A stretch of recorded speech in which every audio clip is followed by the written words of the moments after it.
Hello guys, welcome back to the channel. तो हम लोग बात कर रहे थे चैप्टर नंबर 4 थेराप्यूटिक कम्युनिकेशन। तो हम लोग इसका एक लेक्चर पहले ही ले चुके हैं। उस लेक्चर में हम लोगों ने बात की थी कि कम्युनिकेशन क्या होता है, थेराप्यूटिक कम्युनिकेशन क्या होता है और थेराप्यूटिक कम्युनिकेशन की कैरेक्टरिस्टिक्स और बैरियर, इन सब की हम लोगों ने बात की थी। तो आज के लेक्चर में हम लोग स्टार्ट कर रहे हैं पहले topic, therapeutic nurse patient relationship. तो थेराप्यूटिक नर्स पेशेंट रिलेशनशिप का मीनिंग क्या होता है कि ट्रीटमेंट के दौरान जो नर्स और पेशेंट का एक रिलेशनशिप होता है वो पर्टिकुलर टाइम के लिए होता है और उसका एक स्पेसिफिक गोल होता है। जो नर्स और पेशेंट का रिलेशनशिप होता है उसमें जो नर्स होती है उसका एक स्पेसिफिक गोल होता है कि वो कैसे भी करके जो हमारा पेशेंट है उसकी हेल्थ को इम्प्रूवमेंट करे और जो उसकी डिसीज कंडीशन, जो उसकी प्रॉब्लम है उसको सॉल्व करे। तो उसी को हम लोग बोलते हैं नर्स पेशेंट रिलेशनशिप। तो therapeutic nurse patient relationship is a professional goal oriented connection between a nurse and patient that focuses on improving patient physical emotional well-being। तो therapeutic nurse patient जो रिलेशनशिप है वो एक प्रोफेशनल और goal oriented है। Goal oriented का meaning क्या? Goal oriented का मीनिंग यहाँ पे है कि जो नर्स है वो पेशेंट की जो हेल्थ है उसको इम्प्रूव करने के लिए सब मेजर्स अप्लाई करेगी, ठीक, and that also improve the physical and emotional well-being of the patient। तो इसके अंदर जो ये रिलेशनशिप है इसके अंदर नर्स और पेशेंट के बीच में एक पर्टिकुलर टाइम के लिए एक रिलेशनशिप सेट होता है। इसके अंदर जो हमारा पेशेंट है उसकी जो भी कंडीशन होती है उन सबको ट्रीट करने के लिए नर्स अलग अलग मेजर यूज करती है। नेक्स्ट हम लोग बात कर रहे हैं importance of therapeutic nurse patient relationship. जो थेराप्यूटिक नर्स पेशेंट रिलेशनशिप है उसकी हमें जरूरत क्यों पड़ी, उसकी इंपॉर्टेंस क्या है? तो सबसे पहले बिल्ड ट्रस्ट। तो बिल्ड ट्रस्ट कैसे होगा? जब नर्स इजीली कम्युनिकेट करेगी पेशेंट से और पेशेंट की बातों को अच्छे से सुनेगी और जो वो बोल रहा है उस पर वो एक्शन लेगी, तब जाके पेशेंट को ट्रस्ट डेवलप होगा नर्स के ऊपर। Next, improve treatment. अब यहाँ पे जो थेराप्यूटिक नर्स पेशेंट रिलेशनशिप है उसका जो मेन ऑब्जेक्टिव है वो यही है कि जो ट्रीटमेंट है उसको इम्प्रूव करे और जो पेशेंट की कंडीशन है उसमें भी ज्यादा से ज्यादा इम्प्रूवमेंट आए। तो improve treatment and improve the patient condition. Next, enhance satisfaction. जो केयर नर्स प्रोवाइड कर रही है पेशेंट को तो उससे जो पेशेंट है वो सेटिस्फाइड होना चाहिए। अगर नर्स प्रॉपर अच्छे से केयर प्रोवाइड कर रही है तो पेशेंट को सेटिस्फेक्शन होगा। अगर नर्स प्रॉपर केयर प्रोवाइड नहीं कर रही है किसी भी पेशेंट को तो पेशेंट अनसेटिस्फाइड रहेगा। तो सेटिस्फेक्शन को चेक करने के लिए हमें therapeutic nurse patient relationship set करना पड़ता है। Next, emotional support. अब जो कोई भी पेशेंट अगर उसको इमोशनल सपोर्ट करोगे तो जो अपने मानसिक रूप से वो स्ट्रांग होगा। जब मानसिक रूप से स्ट्रांग होगा तो उसकी जो इम्प्रूवमेंट है डिसीज कंडीशन में वो जल्दी होगी। तो इम्पोर्टेंस की बात करें तो इम्पोर्टेंस के अंदर एक तो ट्रस्ट देखते हैं और ट्रीटमेंट की बात करते हैं, सेटिस्फेक्शन की बात करते हैं और इमोशनल सपोर्ट की बात करते हैं। अब नेक्स्ट हम बात करेंगे फेजेस ऑफ थेराप्यूटिक रिलेशनशिप। जो थेराप्यूटिक रिलेशनशिप है नर्स और पेशेंट के बीच में, अब इसके 4 फेजेस होते हैं। जो पहला फेज होता है वो होता pre interaction phase, second phase होता वो होता ओरिएंटेशन फेज, थर्ड फेज होता वर्किंग फेज और फोर्थ फेज होता टर्मिनेशन फेज। तो हम पहले फेज की बात करेंगे, pre interaction phase. Pre interaction मतलब नर्स और पेशेंट इन दोनों का इंटरेक्शन होने से पहले जो फेज होता है उसको हम लोग बोलते हैं प्री इंटरेक्शन फेज। इस फेज के अंदर जो नर्स है वो डायरेक्ट पेशेंट से जाके मतलब मिलती नहीं है। इस फेज के अंदर मिलने से पहले का जो फेज होता है वो होता है प्री इंटरेक्शन फेज। तो इस फेज के अंदर जो नर्स है वो अपने आप को प्रिपेयर करती है, पेशेंट से मिलने के लिए। मतलब डाटा कलेक्ट करती है, कौन पेशेंट है, किस वार्ड में, क्या डिसीज कंडीशन है। तो जो उसका बेसिक डाटा है वो कलेक्ट करती है प्री इंटरेक्शन फेज में और प्रिपेयर करती है कैसे हमें पेशेंट को जाके ट्रीट करना है। तो वो होता है pre interaction phase. Nurse prepare before the meeting. मिलने से पहले नर्स अपने आप खुद को प्रिपेयर करती and review patient data. Patient का डाटा चेक करती, पेशेंट का क्या नाम है, कितनी एज है, मेल है कि फीमेल है और कौन से वार्ड में है, क्या डिसीज कंडीशन है। तो प्री इंटरेक्शन फेज में ये सब चेक करती है नर्स। नेक्स्ट है ओरिएंटेशन फेज। ओरिएंटेशन फेज के अंदर क्या होता है, जो नर्स है वो पेशेंट से फर्स्ट टाइम मीट करती है उसको हम लोग बोलते हैं orientation phase. First meeting with the patient is called orientation phase. अब जब पहली बार नर्स पेशेंट से मिल रही है तो और क्या करेगी, एस्टेब्लिश ट्रस्ट एंड रैपोर्ट। जब पेशेंट से फर्स्ट टाइम इंट्रोड्यूस करेगी खुद को, नर्स जाके बताएगी कि मेरा नाम ये है, मैं आगे नर्सिंग स्टाफ हूँ, इस बोर्ड को मैं देख रही हूँ।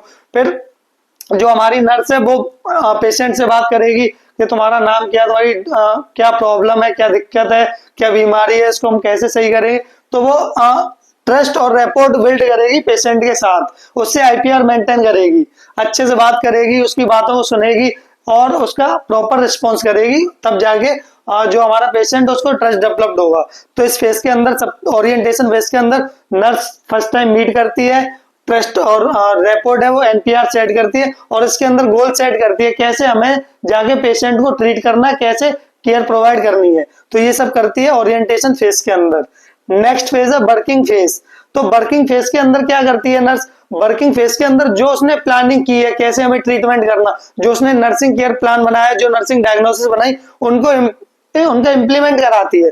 तो implement care plan and intervention, जो हमारा जो नर्सिंग स्टाफ जो है ना, जो आगे नर्स है, उसने जो भी नर्सिंग केयर प्लान, जो भी नर्सिंग इंटरवेंशन बनाई है, उनको यहाँ पे इम्प्लीमेंट करेगी, उसको प्रॉपर मेडिकेशन प्रोवाइड करेगी, प्रॉपर उसको इमोशनल सपोर्ट और केयर प्रोवाइड करेगी और जो पेशेंट की प्रॉब्लम है उसको रिजॉल्व करने की ट्राई करेगी मैक्सिमम। ठीक है। Next, encourage problem solving and behaviour change. और जो अगर माल एडेप्टिव बिहेवियर है किसी पेशेंट को, तो उसको भी चेंज कराएगी इसी फेज के अंदर, वर्किंग फेज के अंदर। वर्किंग फेज के अंदर मेनली जो नर्स है वो केयर प्रोवाइड कराती है पेशेंट को, चाहे वो मेडिकेशन एडमिनिस्ट्रेशन हो गया, इमोशनल सपोर्ट हो गया, बिहेवियर थेरेपी हो गई, वो सब चीजें वर्किंग फेज के अंदर आती हैं। Next and last phase, that is termination phase. Termination phase he last phase होता है थेरापेटिक रिलेशनशिप का।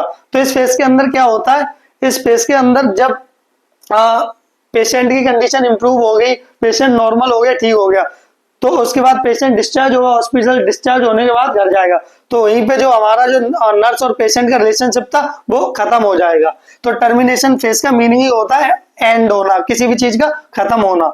एंड द रिलेशनशिप, कौन सा relationship, therapeutic nurse patient relationship. तो टर्मिनेशन फेज के अंदर जो थेराप्यूटिक रिलेशनशिप बना हुआ था पेशेंट और नर्स के बीच में, वो एंड हो जाएगा। गोल अचीव्ड। अब यहाँ पे गोल क्या था नर्स का गोल था कि पेशेंट की कैसे भी करके जो हेल्थ है उसको इंप्रूव करना। तो हेल्थ इंप्रूव होगी, डिसीज कंडीशन उसकी जो भी थी वो मतलब सॉल्व हो गई, रिजॉल्व हो गई, जो भी उसकी कंडीशन थी। तो यही हमारा गोल था। तो इस फेज के अंदर हम लोग गोल अचीव कर लेते, तो गोल अचीव हो जाता और वहीं पे हमारा जो रिलेशनशिप होता वो एंड हो जाता और पेशेंट इंडिपेंडेंटली एग्जिस्ट कर सकता है, वो किसी पे निर्भर नहीं रहेगा। तो ये टर्मिनेशन फेज के अंदर देखने को मिलता है ये सब चीजें। अब नेक्स्ट हम बात करेंगे टाइप ऑफ रिलेशनशिप। जो इस चैप्टर के अंदर जो टाइप ऑफ रिलेशनशिप, वो बेसिकली 3 टाइप की हम लोग बात करेंगे। सबसे पहले सोशल रिलेशनशिप, दूसरा इंटीमेट रिलेशनशिप और तीसरा थेराप्यूटिक रिलेशनशिप। तो सबसे पहले हम लोग बात कर रहे हैं सोशल रिलेशनशिप। सोशल रिलेशनशिप क्या होता है, एक ऐसा रिलेशनशिप जो सोसाइटी के बीच में फॉर्म होता है, जो फ्रेंड्स के बीच में फॉर्म होता है, जो हमारे रिलेटिव है उनके बीच में जो हमारा रिलेशन है, वो सब आते हैं सोशल रिलेशनशिप के अंदर। या कहीं वर्क प्लेस, कोई हमारी कंपनी है, कोई एडमिनिस्ट्रेशन ऑफिस है, वहां पे जो एम्प्लॉय के बीच में जो रिलेशनशिप होता है वो सोशल रिलेशनशिप के अंदर ही आता है। तो सोशल रिलेशनशिप के अंदर फ्रेंड आ गए, रिलेटिव्स आ गए, या फिर कंपनी के एम्प्लॉय वगैरह, उनके बीच में जो रिलेशनशिप है वो सब आते हैं सोशल रिलेशनशिप के अंदर। नेक्स्ट है इंटीमेट रिलेशनशिप। इंटीमेट रिलेशनशिप के अंदर जो हमारे कपल्स होते हैं, जो कपल्स के बीच में जो रिलेशनशिप होता है वो होता है इंटीमेट रिलेशनशिप। तो मतलब जो कपल्स होते हैं उन दोनों की हमारी अलग अलग डिजायर्स होती हैं, इमोशनल बॉन्डिंग होती है उनके अंदर, फिजिकल डिजायर्स होती हैं। तो इंटीमेट रिलेशनशिप देखने को मिलता है हमें कपल्स के बीच में। ठीक। नेक्स्ट बात करें थेराप्यूटिक रिलेशनशिप। तो थेराप्यूटिक रिलेशनशिप की हम लोगों ने अभी बात की थी। थेराप्यूटिक रिलेशनशिप वो रिलेशनशिप होता है जो नर्स और पेशेंट के बीच में देखने को मिलता है और इसका एक पर्टिकुलर एम होता है, पर्टिकुलर गोल होता है और नर्स पूरा फोकस उसी पे करती है और जो हमारा पेशेंट होता है उसकी हेल्थ को इम्प्रूव करने की कोशिश करती रहती है। तो वो होता है थेराप्यूटिक रिलेशनशिप। नेक्स्ट इज जुआरी विंडो। तो जुआरी विंडो एक ऐसा टूल है या फिर एक ऐसा मॉडल है जिससे हमें सेल्फ अवेयरनेस के बारे में और कम्युनिकेशन के बारे में पता चलता है। It is a self-awareness or self-disclosure model for the understanding the relationship among team members, improve communication and interpersonal relationships। तो जुआरी विंडो से हमें सेल्फ अवेयरनेस के बारे में पता चलता है, जिसकी वजह से जो हमारे टीम मेंबर है उनके साथ हमारा जो कम्युनिकेशन है वो इम्प्रूव होता है और इंटरपर्सनल रिलेशनशिप है वो भी मेंटेन होते हैं। तो जुआरी विंडो दी थी 2 साइंटिस्ट ने, जोसेफ लफ्ट और हैरी एंगलम 1950 में दी थी। ठीक है, तो जो ज्वारी विंडो थे इसके मेनली 4 क्वाड्रेंट होते हैं, फिर 4 एरिया होते हैं, 4 क्वाड्रेंट्स होते हैं। सबसे पहले होता है open area, blind area, hidden area और अननोन एरिया। तो ओपन एरिया के अंदर क्या आता है? ओपन एरिया के अंदर known to self and known to others. तो ओपन एरिया के अंदर के हम अपने बारे में भी जानते हैं और हमारे बारे में भी जो अदर पीपल है वो हमारे बारे में भी जानते हैं। नॉन टू सेल्फ, खुद के बारे में भी जानना, एंड नॉन टू अदर्स, और हमारे बारे में दूसरे जो अदर पीपल है वो भी जानते हैं। तो वो आता है ओपन एरिया के अंदर। नेक्स्ट है हिडन एरिया। तो हिडन एरिया के अंदर क्या होता? Known only to the others, हमारे बारे में सिर्फ दूसरे लोग जानते हैं, हमें वो चीज अपने बारे में नहीं पता है। तो वो आता है ब्लाइंड एरिया के अंदर। जैसे कोई हमारी कमी है, जैसे हमारी कोई आदत है, हम कहीं सोसाइटी में ग्रुप में बैठे तो हम कोई एक आदत है उसको करते रहते, तो वो हमें पता नहीं चलती, हम करते रहते, लेकिन जो दूसरे लोग हैं वो नोटिस करते हैं। तो वो चीज दूसरे लोगों को पता है लेकिन हमें अपने बारे में नहीं पता है, तो वो आता है ब्लाइंड एरिया के अंदर। नेक्स्ट है हिडन एरिया। तो हिडन एरिया के अंदर known only to the self. तो हिडन एरिया के अंदर कोई ऐसी चीज जो मैं जानता हूं अपने बारे में, कोई ऐसी हिडन चीज है या फिर कोई गुप्त चीज है जो मुझे पता है अपने बारे में और किसी को नहीं पता है मेरे बारे में, तो वो आता है हिडन एरिया के अंदर। नेक्स्ट है अननोन एरिया। तो अननोन एरिया के अंदर वो चीजें, वो हैबिट्स आती हैं जो ना हमें पता है मेरे बारे में, जो मेरी आदतें ना मुझे पता है ना किसी और को पता है, तो वो आती है अननोन एरिया में। तो ज्वारी विंडो के 4 क्वाड्रेंट होते हैं, open area, blind area, hidden area और अननोन एरिया। इन चारों को मिला के हम सेल्फ अवेयरनेस और कम्युनिकेशन स्किल का पता करते हैं। अब नेक्स्ट हम बात कर रहे हैं therapeutic emphasis and it's management. अब थेराप्यूटिक एम्फेसिस होता क्या है? जो नर्स पेशेंट रिलेशनशिप है उसको ब्लॉक कर रहे हैं या फिर उसको अफेक्ट कर रहे हैं, तो उसी को हम लोग बोलते हैं therapeutic emphasis. Therapeutic emphasis are the obstacles that block the progress of the nurse-patient relationship.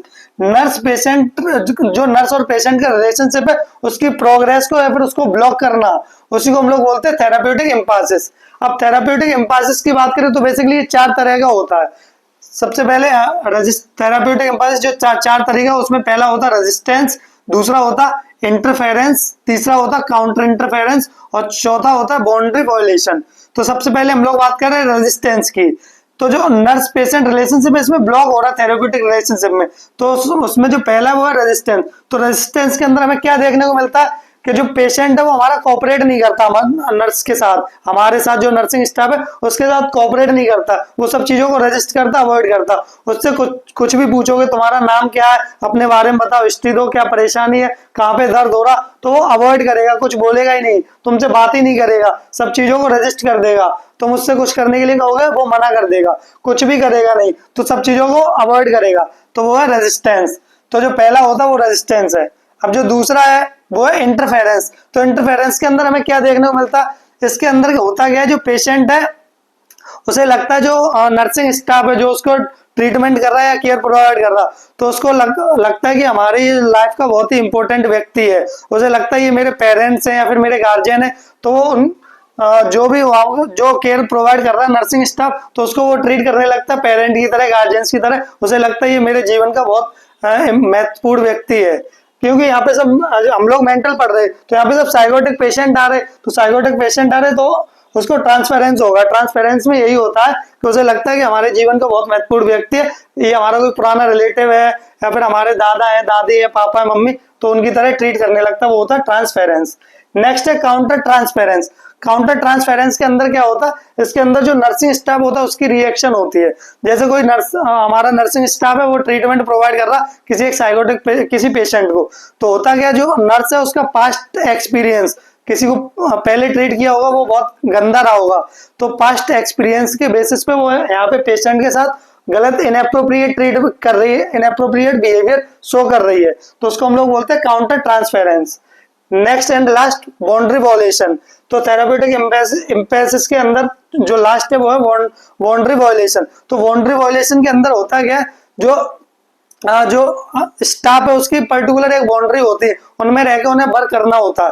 यहाँ पे पेशेंट को और नर्स के बीच में थेराप्यूटिक रिलेशनशिप होना चाहिए, लेकिन वो बाउंड्री को वॉयलेट करके वो थेराप्यूटिक रिलेशनशिप को क्रॉस कर देते, अपनी जो उनकी लिमिट्स होती वो क्रॉस कर देती, वो फ्रेंड की तरह बिहेव करने लगती और उन इमोशनली बॉन्ड हो जाती है, इंटीमेट फीलिंग में बॉन्ड हो जाती है। तो जो प्रोफेशनल बाउंड्रीज होती है उनको वॉयलेट कर देती है, उनको क्रॉस कर देती है लिमिट, और वो पर्सनल लाइफ में एंटर कर जाती है, तो वो होता है बाउंड्री वॉयलेशन। तो थेराप्यूटिक एम्पैसिस के अंदर ये 4 तरह के देखने को मिलते हैं, एक तो रेजिस्टेंस, दूसरा ट्रांसफेरेंस, तीसरा काउंटर ट्रांसफेरेंस और चौथा बाउंड्री वॉयलेशन। तो इस चैप्टर के अंदर बेसिकली हमने बात की है कम्युनिकेशन क्या होता, थेराप्यूटिक कम्युनिकेशन क्या होता, कम्युनिकेशन के टाइप क्या होते हैं, फिर उसके बाद हमने बात की थेराप्यूटिक नर्स पेशेंट रिलेशनशिप, ज्वारी विंडो और थेराप्यूटिक एम्पैसिस। तो इस चैप्टर नंबर 4 के जितने टॉपिक थे सब कंप्लीट हो गए। हम मिलेंगे नेक्स्ट लेक्चर में। Thank you.